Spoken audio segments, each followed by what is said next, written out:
Hi, I'm Jenny Wilding Carden, and I designed the quilts in the little Box of Baby Quilts. But just 10 years ago, I barely knew how to use a sewing machine. When my husband Brett and I moved to Seattle from Utah in 1997, just for a little adventure, I was lucky enough to land a job as a copywriter for Martingale & Company, the world's largest quilt book publisher. Within 2 months of starting my new job, I'd made my first quilt, an entirely hand-appliqued, hand-pieced, and hand-quilted design.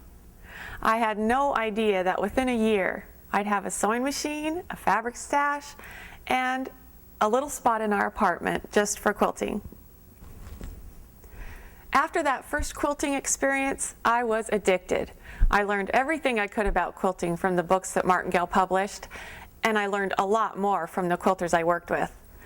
I became a regular at the local quilt shops, and I even got to attend Quilt Market, the mother of all quilt gatherings.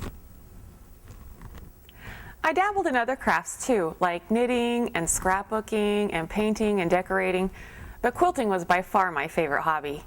I experimented, I made a lot of mistakes, but I had a blast. In 1999, Brett and I decided to move back to Utah. We settled in Kaysville, just north of Salt Lake City. Even though it was 800 miles away, I was thrilled to be able to keep my job with Martingale & Company and work full-time from home. Then in 2004, something wonderful and momentous happened to us.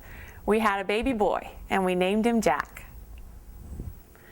As a new mom, the last thing I was thinking about was designing quilt patterns.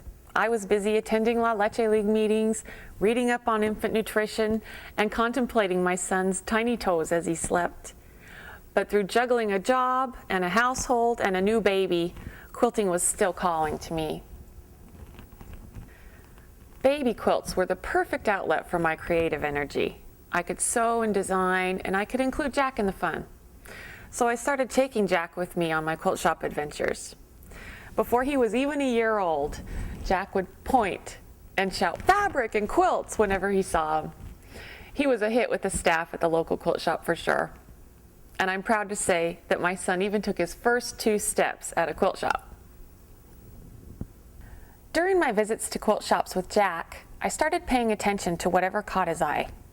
Bright colors and fuzzy fabrics were the big winners. Designs for quilts started popping up in my head. I had so many ideas I couldn't keep them straight in my mind, so I started to sketch them out. When my husband saw the sketches, he encouraged me to submit my designs to Martingale. Armed with my best sketches, swatches of bright and fuzzy fabrics, and a deep breath, I sent a proposal to Martingale, and they accepted it. Now the pressure was on. I had 9 months to design and sew a whopping 20 baby quilts. Funny, huh? 9 months, just like having a baby. As blocks were completed, I tested them on Jack, and he was my best critic. He had very strong opinions about each quilt, but fuzzy fabrics, tactile details, and bright, bold colors won him over every time. So that's what I stuck with. My design process was all about color, texture, and ease of sewing.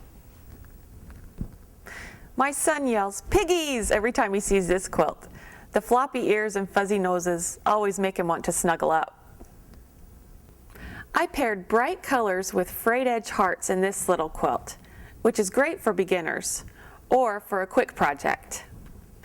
When I showed this quilt to my sister, she fell in love with its dreamy look.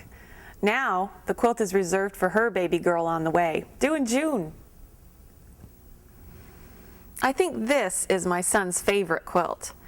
You can't go wrong with bright colors, fuzzy textures, and funny faces.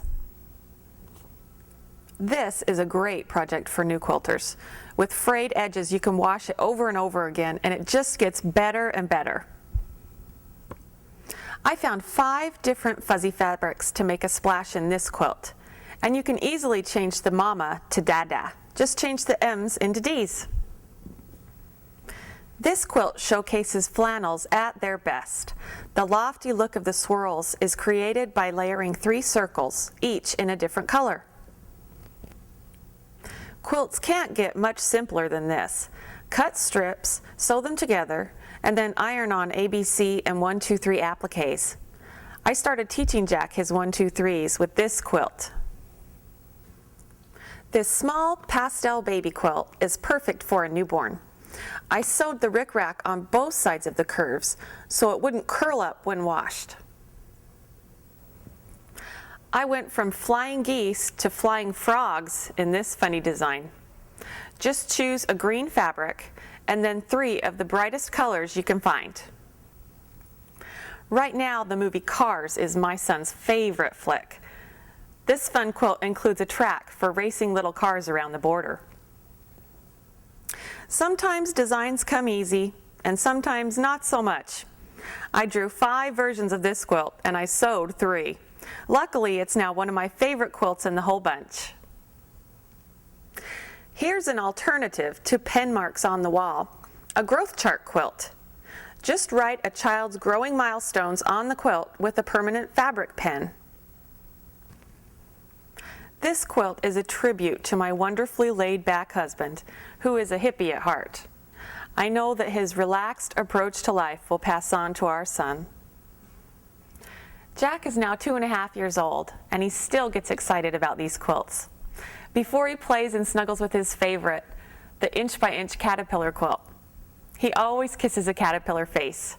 To me, that's success.